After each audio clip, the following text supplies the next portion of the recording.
여호수아 13장 15절입니다. 15절부터 마지막 절까지. 이 13장은 계속해서 요단 동편에 있는 땅을 두 지파 반에게 분배하는 그런 내용입니다. 그래서 어제 이제 이 두 지파와 반 지파가 이 땅을 얻게 된 이야기와 전체적인 구조와 또 반대로 레위 지파에게는 주지 않은 이유, 이런 것들을 우리가 봤어요.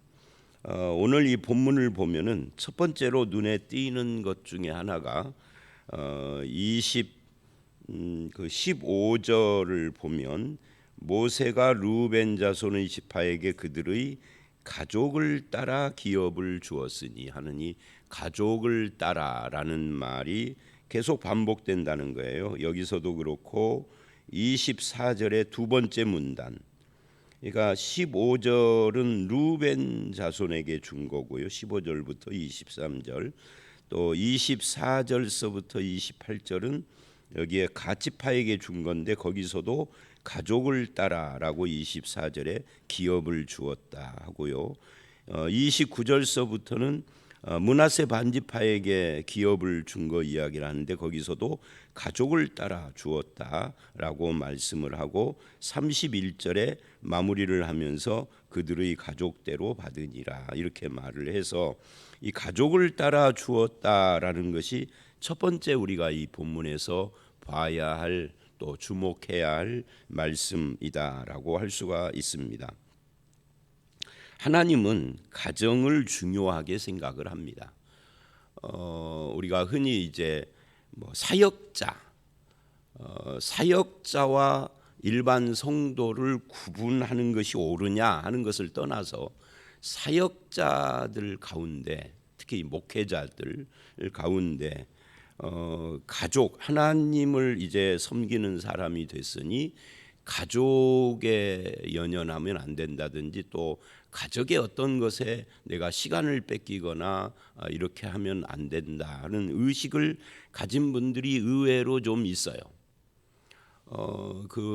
제가 이제 진안에서 목회를 할 때 어떤 분이 교회를, 부인은 잘 나오는데 그 남편이 교회를 안 다녀요. 온 집안이 기독교라고 그러는데 그 남편만 교회를 안 다녀요. 그래서 이제 교회를 안 다녀도 뭐 대화도 하고 저하고 그랬는데 물어봤어요. 왜 교회를 안 나오시느냐? 부모님도 다니고 형제들도 다 다니고, 그 중에 제일 큰형 맏형은 여순가, 그때 목포인가 여순가를 제가 모르겠어요. 전라남도인데 여수 목포 둘 중에 하나인데요. 거기서 목회자라고 그러더라고요. 그래서 물어봤어요. 그랬더니 뭐 생각도 않고 툭 나오는 말이 자기는 교회를 안 다닐 건데 앞으로도 형 때문에 그렇다. 큰형 때문에. 큰형이 왜 그러느냐 했더니 목사라고 내세워서 명절 때도 안 오고 아버지 어머니 생신 때도 안 오고, 뭐 자녀, 그 동생들 자녀들 뭐 결혼을 하건 뭐를 하든 일절 가족과는 끊고 지낸다는 거예요. 목사, 하나님을 섬겨야 되기 때문에 그렇다라고. 제가 그 이야기를 듣고 참 안타깝더라고요. 누가 안타까우냐면 그 사람이 아니라 그 형 목사가 안타깝더라고요. 아니 목사가 되면은 가족들과 끊고 지내야 되나요? 목사가 되면은 자기 가족의 애경사에도 안 와야 되는 건가요? 주일이면은 뭐 가기가 어렵겠죠. 근데 주일이 온 가족이 다 그 사람만 빼놓고는 다 기독교인이라 주일에 무슨 뭐 결혼식을 하거나 그러지는 않아요. 하면 토요일 하라고 그러죠. 근데 목사는 뭐 어쩌고 하면서 그런다는 거예요. 그래서 상처가 있더라고요. 그래서 그 집에 부인들은 다 교회를 다니는데 아들들은 다 교회를 안 다니는 거예요. 딸들도 다니고 부인들도 다니는데 그 아들이 그러니까 셋인데 형이 목사고 둘이 둘 다 교회를 안 다녀요. 부모님은 교회 아주 충성스럽게 다니는 분인데 우리 교회가 아니라 이제 다른 좀 더 시골 교회에 다니시는데, 그걸 보면서 목사인 저를 돌아봤어요. 나는 어떤가? 이 목회를 핑계대고 가족을 등한시하지는 않는가? 물론 둘 중에 하나를 택해야 하는 때가 있을 수는 있겠죠. 뭐 그럴 때가 일생에 몇 번이나 있겠어요. 한 번이나 두 번이나 있을까 말까 하는 거지. 근데 그것이 늘 일상화되면은 상당히 문제다. 왜냐하면 여러분 한번 생각을 해보십시오. 하나님이 세상을 창조하고 인간을 창조하고 첫 번째로 인간에게 주신 선물이 교회입니까? 국가입니까? 기업입니까? 기업, 여기 기업 계속 나오는데 직장입니까? 뭡니까? 가정이요. 하나님이 최초로 창조한 것이 가정이에요. 가정은 등한시해도 되는 것이 아니라 가정은 중요시해야 하는 거예요. 하나님의 원리예요. 또 한 가지는 이 가족을 따라 주었다 하는 것은 하나님이 가정을 중요시한다 하는 것을 보여줄 뿐만 아니라 이 가정에 하나님 나라가 세워져야 하는 거죠. 그리고 또 하나는 기독교는 개인주의가 아니다. 이 기독교가 개인주의적인 색채를 띈 것은 두 가지 이유 때문이라고 생각을 해요. 저는 개인적으로. 하나는 기독교가 서양을 거쳐 가지고 동양으로 왔어. 원래는 동쪽으로 진출을 했는데 하나님께서 바울에게 마게도냐 사람 환상을 보여주시고 그쪽 서쪽 방향으로 끌었어요. 물론 기독교의 일파들, 뭐 우리가 알고 있는 바울을 통해서 전파된 것 말고 12사도들 중에 뭐 도마는 인도 쪽으로 왔다 하는 그런 뭐 정설은 아니지만 그런 전해오는 이야기들이 있고, 또 네스토리오스파라고 하는 뭐 이단이기는 하지만 기독교의 일파는 중국까지 오고 심지어 신라에도 영향을 미쳤다 하는 그런 어떤 기록들이 있어요. 그러기는 하나 주류는 서양 쪽으로 해가지고 와서 기독교 오면은 서양 종교 그래요. 근데 사실은 이스라엘은 서양이 아니잖아요.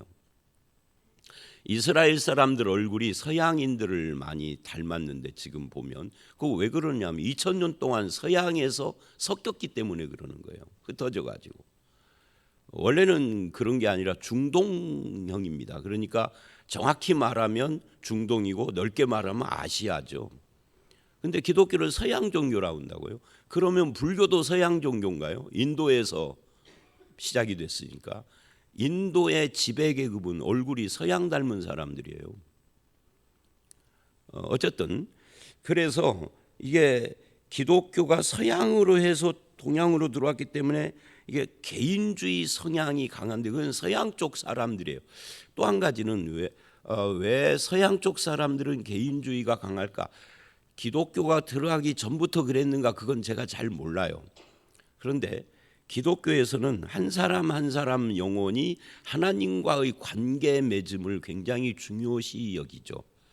우리가 에스겔이나 에레미야에서 본 것처럼 아버지가 신포도를 먹었다고 아들이 이빨 시다고 하지 말아라 하는 그런 것처럼 우리는 모두 다 부모 자식이 함께 묶여서가 아니라 다 개별적으로 하나님 앞에 서 있는 사람이다 하는 이런 것이 있기 때문에 좀 개인주의라고 느끼게 되고 그런 것들이 발달을 했겠지만, 그러나 성경을 읽어보면 의외로 굉장히 가족이나 가정을 중시한다고요. 그래서 기독교는 가정을 중시할 뿐만 아니라 교회도 공동체라고 그래요. 말하자면 개인이 아니죠. 교회, 예수를 믿으면 누구나 다 교회에 속해야 하는데 교회는 하나의 공동체입니다. 가족 같은 것이죠. 그런 의미에서 가족을 따라 주었다 하는 이 말씀은 우리가 좀 생각해 봐야 할 필요가 있다라고 할 수 있습니다. 우리는 내가 속한 가정을 어떤 시각으로 대하고 있는가? 지나치게 내 가정, 내 식구만 찾는 것도 좀 문제지만 그걸 등한히 하는 것도 문제다 하는 거죠. 좀 균형을 잡아야 할 필요가 있습니다. 그리고 이제 오늘 말씀에서도 이 마지막 32절 33절을 보면 또 레위 지파 언급을 하는 것으로 13장을 마무리를 해요. 거기에 요단 동쪽 여리고 맞은편 모압 평지에서 모세가 분배한 기업이 이러하여도, 이러하여도라고 하는 이 표현을 보십시오. 두 지파 반에게 이렇게 동편 땅을 분배를 하였지만 그래도 오직 레위 지파에게는 기업을 주지 아니하였으니 누가? 모세가. 지금 여호수아 시대인데 모세가. 그래서 이제 여호수아 시대에도 레위 지파에게 기업을 분배를 안 했다는 건데, 이는 그래요. 그 이유가 뭐냐? 그들에게 말씀하신 것과 같이 이스라엘의 하나님 여호와께서 그들의 기업이 되심이었더라. 이게 이제 13장의 또 하나의 초점이죠. 이것은 어제 말씀 14절에 나왔던 것이 여기서 또 이렇게 확인이 되는 그런 말씀입니다. 말하자면 레위 지파는 하나님이 기업이기 때문에 이 땅의 기업을 주지 않았다. 하나님이 기업이다라고 하는 것은 어떤 의미냐 하면은 하나님 자체가 저들에게 축복이고 하나님의 상에서 먹는 것이 훨씬 더 복된 것임을 말을 하는 겁니다. 여러분, 하나님의 상에서 하나님과 함께 먹는 거, 어제도 이 말씀을 드렸는데요. 이 성경에 이제 성경 구약의 스토리를 이렇게 쭉 보면은 다윗 시대에 어떤 이야기가 나오느냐면 사울의 아들 요나단의 아들, 요나단과 다윗이 언약을 했잖아요. 그래서 이 요나단의 아들 무비보셋이 나옵니다. 무비보셋이 다윗 앞에 이렇게 말을 해요. 죽은 개 같은 자다라고, 자기 스스로를. 그런데 다윗이 그 죽은 개 같은 자다라고 하는 무비보셋을 평생 죽을 때까지 다윗 왕과 함께 평생 밥상을 함께 하도록 그렇게 해줘요.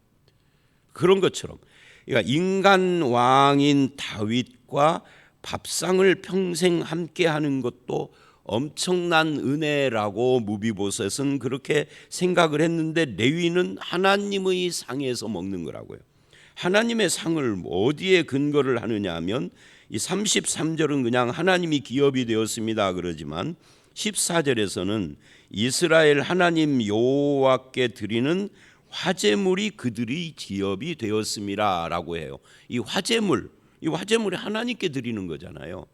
근데 하나님께 드리는 건데 번제처럼 싹 태워서 그 연기를 드리는 것이 아니라 이거는 하나님께 드리고 제사장들이나 또는 이런 드린 사람 가족들이나 이렇게 나눠 먹는 거거든요. 그러니까 이것을 레위는 하나님의 화제물이 그들의 기업이 돼서 함께 먹는, 마치 다윗과 무비보셋처럼 하나님의 상에서 함께 먹는 그런 거죠.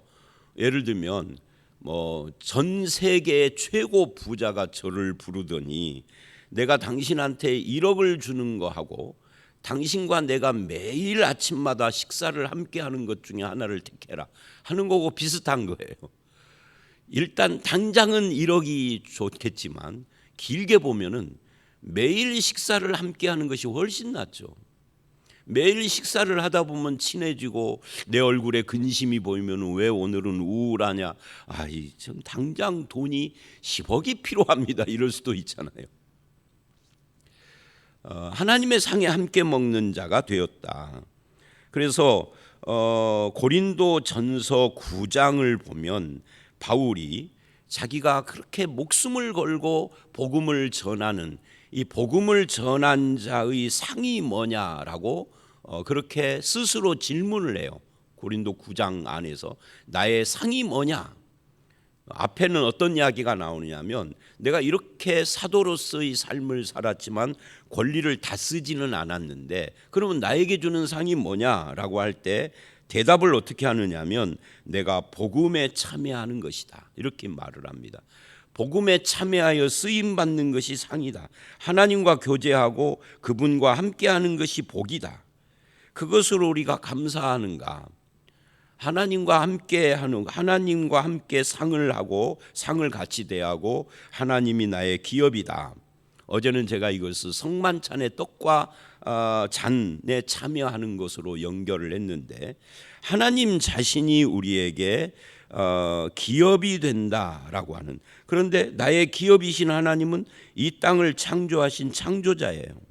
이 땅의 주인이시죠. 그분이 나의 것이 된다는 거잖아요. 그래서 하나님으로 감사하는 사람, 이것이 레위인일 뿐만 아니라 오늘 신약에는 혈통적으로 레위인 이런 건 없습니다. 뭐 목사나 이런 사람들이 레위인이냐 제사장이라 할 때 베드로전서 2장은 왕 같은 제사장이 누구냐면 성도들이라고 그래요. 그래서 신약에는 그런 어떤 특별한 직업이나 또는 혈통을 따라서 레위인이나 제사장을 따로 세우는 것이 아니라 우리 모두가 하나님의 제사장인데, 그렇다면 우리는 전부 다 목사뿐만이 아니라 하나님이 나의 기업입니다라고 그렇게 고백을 해야 해요. 하나님이 나의 기업이라는 것은 하나님이 나에게 자원이 되고 능력이 되고 축복이 되고 하나님의 이름이 나에게 힘이 되는 그런 삶을 사는 것을 말하는 것이죠. 그래서 이제 다시 본문으로 오면 다른 지파들이 다 땅을 받을 때 레위인은 그걸 바라보고 있는 거예요. 어쩌면 쓸쓸할 수도 있어요. 아니, 우리에게는 땅을 안 주네. 그러니까 쓸쓸할 수 있어요. 이런 경험을 했던 성경 인물이 하나가 있었죠. 그게 누구냐면 아브라함이에요. 아브라함이 하나님을 믿기 시작을 하면서 두 번의 양보를 합니다. 첫 번째는 자기 조카 롯에게 네가 택하면 나는 너의 반대쪽으로 가겠다. 근데 이 롯이 아주 목촉, 아주 그냥 정말 우리 대한민국으로 말하면은 나주평야, 호남평야, 김제평야 같은 이런 들판, 이제 그들은 목축이니까 우리는 농사고, 목축이니까 그 푸른 풀이 쫙 깔려 있고 물도 있는 그 소돔과 고모라 땅, 소알 들판, 거기를 택해 버려요. 근데 거기에 반대로 가겠다면 반대는 산이요. 양치기를 하는 이 목축업자들은 초지가 있는 곳이 훨씬 좋은 거죠. 근데 아브라함이 자기 조카에게 그렇게 말을 했기 때문에 말대로 반대쪽으로 가야 했어요. 얼마나 쓸쓸하겠어요. 내가 믿음으로 양보를 했지만, 그리고 이제 그게 13장인데 창세기 14장에 가보면은 소돔 왕이 사람만 우리에게 보내고 네가 얻은 물품은 다 가져라 라고 했어요. 그게 엄청난 물품이기 때문에 아브라함이 그전에도 부자지만 그걸 통해서 재벌이 될 가능성이 있는 거예요, 그 순간에. 그런데 아브라함이 이래요. 내가 네가 주는 것은 신발 끈 하나도 안 받겠다. 왜? 천지 주제이신 여호와께서 나에게 복을 주시는 분인데 네가 나에게 복을 주었다라는 말을 듣고 싶지 않다는 거죠. 그게 14장에 나와요. 그 11조 이야기를 하면서 나오는 이야기거든요. 멜기세덱에게 11조를 바치며 멜기세덱이 천지 주제이신 여호와라는 표현을 써서 아브라함을 축복했는데, 그걸 그대로 받아가지고 천지 주제 여호와께서 나에게 복이니까 네가 주는 복을 받으면 네가 주었다라고 할 거 아니냐 하고 거절을 해요. 얼마나 마음이 쓸쓸하겠어요. 우리도 그렇잖아요. 믿음 때문에 됐습니다 하고 쿨하게 했는데 돌아설 때는 저걸 받으면 이렇게 쓸 수 있고 저렇게 쓸 수 있는데, 그런 마음. 근데 그런 사건 바로 직후에 한 절 뒤에, 한 절 15장 1절에 하나님이 찾아와서 뭐라고 그러냐면 나는 너의 방패요 나는 너의 상급이다 그래요. 그 말은 무슨 말이냐면, 방패라는 말은 네가 전쟁에 318명 비정규 양치기들을 데리고 가서 어찌어찌 이겼지만 두렵지, 내가 너를 지켜줄 거야. 나는 너의 방패야. 나는 너의 상급이다. 이 말은 뭐예요? 네가 소돔 왕이 주는 것을 거부하고 탈탈 털어 한 푼도 못 받았잖아요. 전쟁 비용도 못 받았잖아요. 쓸쓸하지? 내가 너의 상급이다. 이렇게 말을 하는. 그때 아브라함이 하나님을 믿음의 의로 여겼다는 표현. 성경 최초의 믿음의 의가 나오는 장면이 바로 거기입니다. 그러니까 무슨 말이냐면, 이렇게 레위인도 지금 이 두 지파 반, 그리고 이제 또 14장으로 가보면 이제 요단 서쪽에 나머지 9지파 반, 이들이 이 땅을 받는 모습을 옆에서 보고 있는 거잖아요. 쟤네들은 다 땅을 받는데 우리만 안 받으니 얼마나 쓸쓸해요. 그런데 하나님께서 그러는 겁니다. 내가 너의 기업이다. 내가 너의 기업이다. 아브라함에게 내가 너의 상이다 라고 말하는 것처럼 그렇게 지금 말을 하고 있다. 성도는 하나님께서 우리를 채워주신다.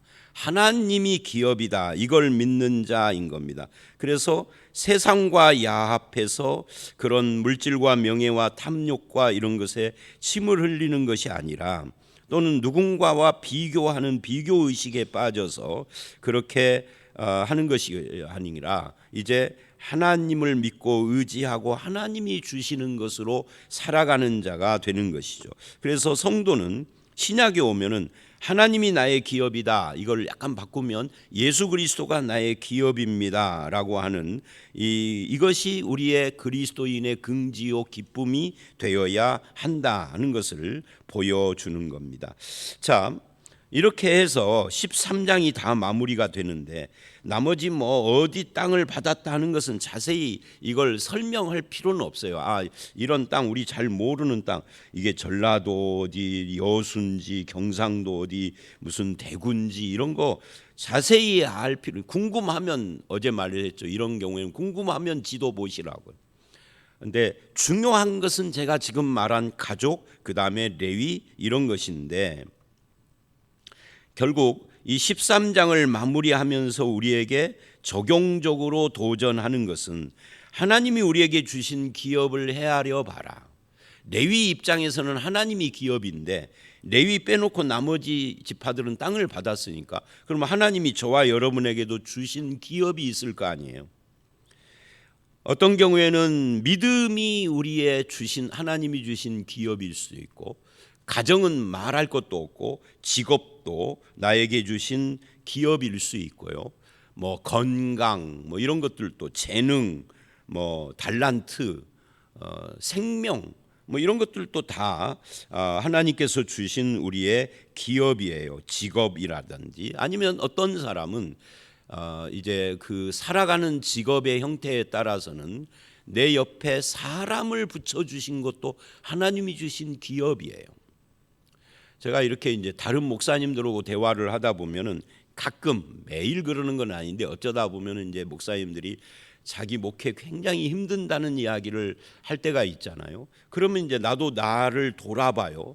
그러면 저도 힘든 것들이 있었죠. 그런데 힘든 것들이 있었지만, 그런데 참 뭐라 그럴까, 목회에 도움이 되는 좋은 사람들이 우리 교회에 많이 있었다.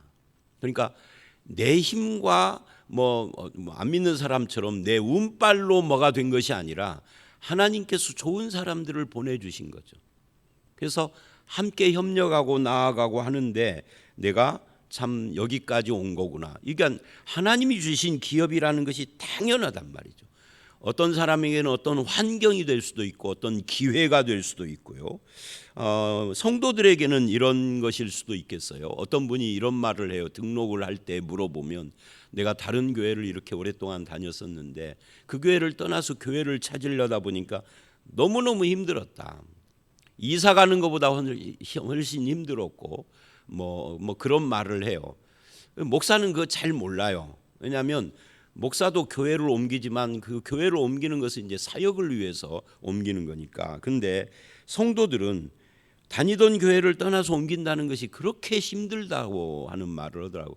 이 교회를 찾는 것이 힘들다 그 말이죠. 그러면 이거를 반대로 뒤집어서 말하면, 정말 내가 몸담고 신앙생활을 하는 좋은 교회가 있다라는 것은 하나님이 주신 복이고 하나님이 주신 기업이에요. 자, 이렇게 이야기를 하면 하나님이 주신 것이 많죠.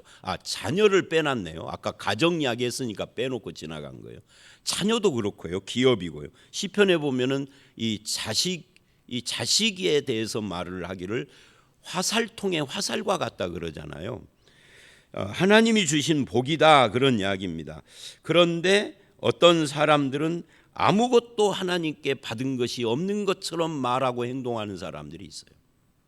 그러면 안 된다. 어리석은 거다.